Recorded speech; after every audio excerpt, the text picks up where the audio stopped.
मनोविज्ञान में कहा जाता है कि अगर एक व्यक्ति का पतन हो रहा है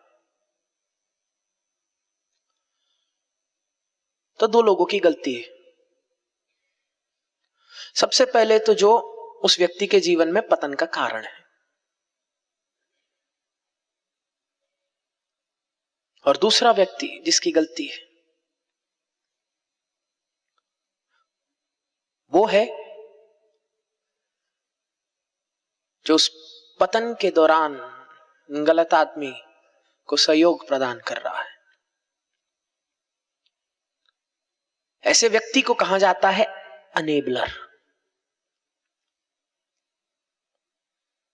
बहुत ध्यान से सुनना इस बात को, ये तुम्हारी मदद करेगा। अनेबलर का मतलब है, मान लो एक नौजवान है जिसने शराब पीनी शुरू कर दी। अब वो शराब पीता है, दंगा करता है, और उसकी मां है। उसकी मां उसको टोक नहीं रही, रोक नहीं रही, क्योंकि उसकी मां कह रही है जब तक घर में बंद कमरे में पीता है सब ठीक है, बस बाहर ना करे, सब ठीक है। तो उसकी मां उसको अनेबल कर रही है। क्या कर रही है? अनेबल। तो अगर इस नौजवान का पतन है, कारण क्या है? शराब। अनेबलर कौन है? मां। अगर सही मायने में उसकी मां है जो उससे प्रेम करती है, वो सामने खड़ी हो जाएगी, बोलेगी बिल्कुल भी नहीं, ना तो तुझे बंद कमरे में पीनी है, ना तो तुझे बाहर पीनी है, तुझे एडिक्ट बनना ही नहीं। वो कभी अनेबल नहीं करेगी। दुनिया जहान के तुम्हें अनेबलर दिखेंगे अपने चारों तरफ। कभी भी तुम मीडिया में कुछ भी मार्केटिंग देखते हो तो हर एक दुखी व्यक्ति की अनेबलमेंट होगी। मान लो एक व्यक्ति है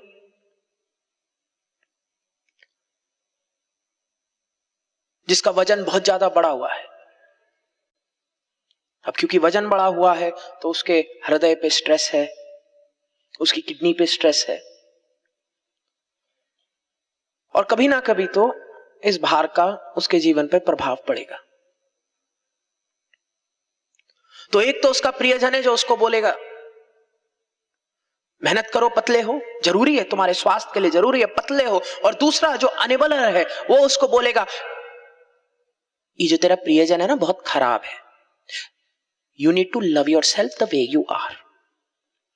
तुम अपने आप से प्रेम करना सीखो, तुम जो हो जैसे हो बहुत बढ़िया हो, और अगर तुम और बढ़िया होना चाहते हो तो हमारी ब्रांड के कपड़े। और वो उसको झूठा सेल्फ आइडेंटिटी देने की कोशिश करेगा, तुम जो हो जैसे हो बहुत बढ़िया। वो अनेबल कर रहा है, अनेबल कर रहा है एक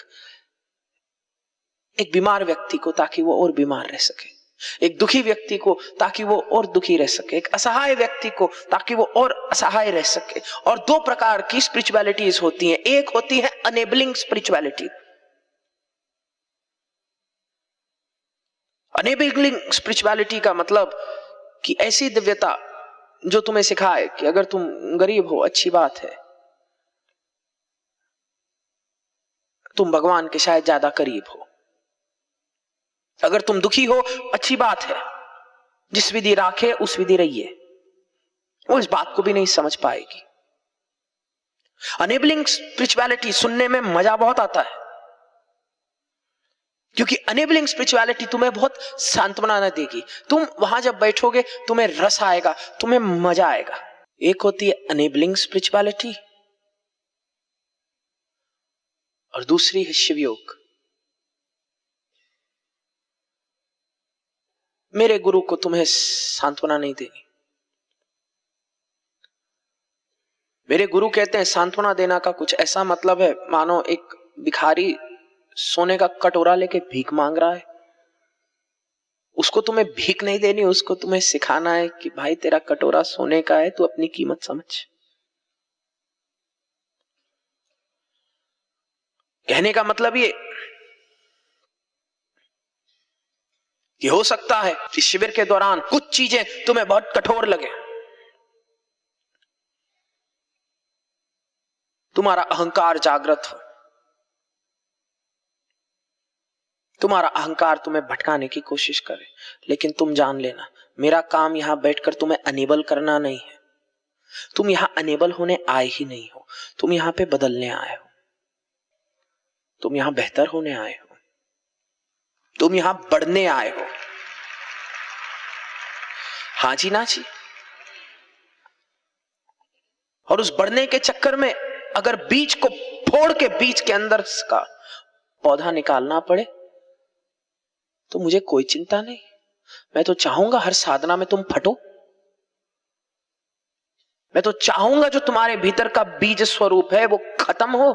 मैं यहां पे तुम्हारे बीज स्वरूप को ना तो बहलाने के लिए बैठा हूं ना फुसलाने के लिए बैठा हूं। और कल को तुम पौधे भी बन जाओगे तो मैं तो चाहूंगा पौधा भी खत्म हो, वृक्ष आए। जब तुम वृक्ष भी बन जाओगे तो मैं चाहूंगा तुम्हारे फल नीचे गिरे, सड़े और उनके भीतर से बीज निकले और एक वृक्ष एक जंगल में परिवर्तित हो। मैं तो चाहूंगा। मुझे तुम्हें अटकाना नहीं है, ना अनेबल करना है।